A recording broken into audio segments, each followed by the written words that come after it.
So we're now have with us Marka Marie co-founder and modest fashion expert, Franka Soeria. Come on in, Franka. Hi.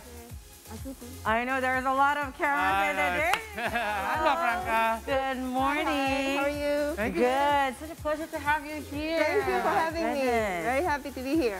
All right. So tell us about modest fashion. It's a fairly new term. I've heard it a few times, but can you explain a little bit about modest fashion? Okay, modest fashion is the category of fashion, which is actually the characteristic is covered style. Right. You know, it's loose and then it's not, you know, shaping the body and it's not transparent. Basically, it's like that. Okay. So it's like, you know, the big circle is modest fashion. The inside there is Muslim fashion, which is having hijab and those things. But the big circle is the modest fashion. Yes, being modest, right? Right. Being modest, cover yourself. Makes sense. Yes. Makes sense. Now, Franka, we want to know, is like modest fashion same spreading out throughout the world, or even some countries have their own characteristic? Let's say in the Western countries, would their modest fashion be different than us right here in the Southeast Asia region? Yeah, for sure. Like everyone has a different standard of modesty. Like some countries say okay to the modest over here, and then the other one has to be covered. For example, even there is a debate about neck. Like, is it neck has to be covered or not? So that's why, like we say, like when we watch a modest fashion shows, you see like the diversity. It's like Olympic of style. You see how the countries translated the modest fashion, you know, by themselves. It's very inclusive. So, very inclusive. You know, even the style of hijab is different. Like for example, in the UAE, you can show some part of the hair, right? Yes. In Indonesia, it has to be covered. Yeah. So like, you know, it's very, you know, interesting. Basically. And it's very, I think your role is very, very interesting too, you know, to be a part amidst this, you know, trend and industry. So how do you determine here in Indonesia what would be the guidelines for modest fashion? In Indonesia, you know, in the past, like modest fashion, it means Muslim fashion, you know, and then since 2018, I tried to introduce modest fashion, but it's modest fashion abroad to Indonesia by saying modest fashion not necessarily needs to wear hijab. Some of them can wear hijab, some of them not. As long as it's covered, it's loose, and then it's not transparent, then it's modest fashion. And then we don't really relate modest fashion to religion. Outside. It's more like everyone, every woman can wear it, no matter what is the religion, the background. It's just a style. If women can wear a bikini, it means they can also wear modest clothes, you know, without being hijabi, you know? So it's like that. So it's a new concept that everyone accepting because they say a lot of women, they are not comfort wearing open clothes as well. Not everyone is comfort with that one-sided, you know, direction. That's why when it comes, even like the women from Italy, you know, they come to me and say, Franka, thank you for making this style famous because we Italian women, we like to wear modest wear, but it wasn't trendy in the past. So they say, right now we can say we are part of trend as well, you know. Exactly. You know what I mean? And you're becoming the pioneer of this modest trend. But Franka, you know, you were very interesting you were saying about this because one of the Playboy mates, it was the ex-wife of Hugh Hefner, Crystal Hefner. Just earlier this year, she said she wants, you know, now she embraces modest fashion because she feels more empowered about it. Exactly. How do you feel when you see a lot of women from across the world now embracing modest fashion? I think it's amazing because, again, like I said, we need to support whatever woman wants to dress, you know. Like, I really, like, I wasn't hijabi before until 2013, like, but I like to wear modest wear. And then I say, I don't have my place because you only have non-hijabi, non-hijabi, there is no middle. And then I say, why not? Like, a lot of women, they like to wear modest wear, but they are not hijabi. So, and then we started to tell, it's okay, it's trendy, it's good, and we show some samples, and I think social media some sort of helping, you know, this promotion as well. So it's a collective effort from around the world. Like I have Council of Modest Fashion that I built in 6 countries with all women, with all the same-minded one. And then, you know, we do promotion by saying this is modest fashion, this is not, you know. And then it's a non-stop education to everyone, you know, like the European, they want to do modest fashion. The Brazilian, for example, they come to me and they make latex, everything is very tight but it's with the hijab latex as well. And then I say, it's not modest fashion. Modest fashion is loose. It's not making women as the object, basically. Like women have can look elegant without, you know. That's I think the most interesting thing about this phenomenon is when you say empowered, I sometimes you know, see that this is more of a trend that can be more relatable for women because let's say you want to go to a workplace and you want to be treated equally as everyone else in the workplace. You don't want to be judged for the way you wear your clothes. Exactly. So I think this is a great phenomenon for women, but can this apply to men as well?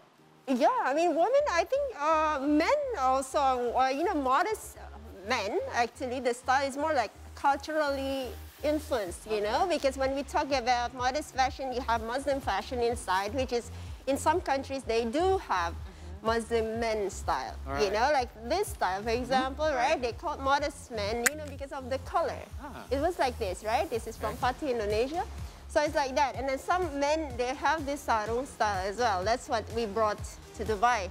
We just have a show in Dubai last week. Right? So it's like, yeah. I'm looking at it right now. Yeah. It's, you know, Oh, so cool. This style is also happening in, you know, South Asia as well, right? I would love to wear that. It's cool, right? Yeah.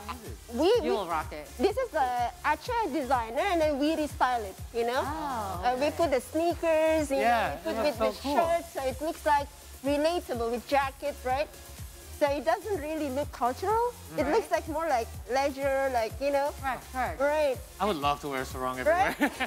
Right? That I looks was supposed to dress you with Fancy. sarong. Yeah, we just didn't have time. We had a quick commercial break there. I had to do a quick change. But yeah, Okay. this is great. Yeah. It applies to everyone. And you know, but Franka here is also a modest fashion expert, and also you do a lot of styling also. Yeah. Please tell us more about that. And what would be the characteristic of Franka Soeria when you style someone? Well, for me, everything's about comfort. Like, I always wear sneakers. For I love example. that. White sneakers, and then like very simple hijabs, and then something that you don't need to iron. Fast and As a woman, we are busy, right? Exactly. So yeah, but modest fashion is so interesting. I hope everyone will embrace more modest fashion, and then mainstream fashion world started also to embrace it. Like, I'm helping a lot of mainstream brands as well to enter the market, you know? Right. And how we match the designers and, you know, and the mainstream to be together. I'm curious, what are some of the preferred, say, materials and things that are used for modest fashion? Because I see that a lot of the stuff, we can actually use it for more semi-formal or even formal events, right? Is there a more casual style as well to this? Actually, like all the materials is okay, but I think most importantly it has to be comfort. Because you know, modest wear is, you know, it's long. It's all over you, so you want to make sure like that you don't want to have too much layers. That is the thing that I also try to tell to Indonesian designers, because sometimes Indonesian do modest fashion, but it's for show. Sometimes they layer too much. So I said, just took off a little bit, and you're okay. You know, it's more about tone down and then try to match the styles. Oh, we need more Franka every day here, guys. Help us style Like my I love to wear sarong. What she wears is from Japan. For example, the Japanese designer is not even Muslim. And then, but I put this from an Indonesian brand, Pakar, right? You just put a little bit of culture. It's good. A little hint on that. I love that. It's very subtle. Is always best. Subtle, So like cultural, but also modest, modern. That's nice. And of course, Franka, as we know that Indonesia is trying to pursue as become of the Mecca of the modest fashion and Muslim fashion. Do you think, are we even near there yet? And how can we achieve that? There's a lot of work to be done, and then I think it's the work from the government, from the private sector like me, and then also like maybe some famous people. We need to work together. And then the thing is, we need to understand, when you want to enter a different market, you need to restyle your work.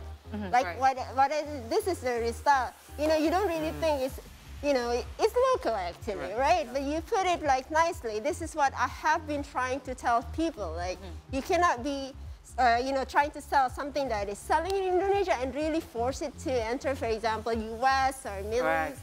You know, and then this different kind of market, and of course, connectivity is so important. Connectivity in terms of not only government, but in the pop side, like the influencers, the media, those things, right? This is what Mark Kamari is trying to do. We connect the dots. Like the last event that we do, we are in the big fashion media, you know, but it's Indonesia, but it's embraced by fashion media, the biggest one. So, Wow. so it's amazing. So actually, we can do it, you know? Yes. You know? So so now that this kind of has already picked up steam, it's become a phenomenon, you've got this momentum rolling. So what's next for you then? What's next? I'm gonna make a movie. Oh, wow, really? Well, there you go. Set your goals high. It's a work of Italy, US, and I'm gonna be the main consultant. Wow. And you know, we put who's gonna play, and then we put all everything together, just because like we want to show how diverse is modest fashion around the world. Right. And then and then putting the voice out there. You know, a lot of designers and brands already done modest fashion before it's famous. Sure. Right? Right now it's who's behind famous. it. The big ones trying to tap in, but don't forget the one who original. started. You know what I mean? Yeah, So exactly. this is what I do. Okay. You know, with my platform to try to connect the mainstream and the modest fashion, whatever. Give credit where credit is due, right? Yeah. When can we expect this movie? Hopefully. Next year, hopefully. Oh, right. I'm gonna pray for that, inshallah. Great. Stuff. Great to have you here. Thank you so much. Thank you so much. Thank you so much for being the voice of the voiceless, making this Absolutely. trend, and putting the spotlight right here in Indonesia for sure for that. Right. Thank you.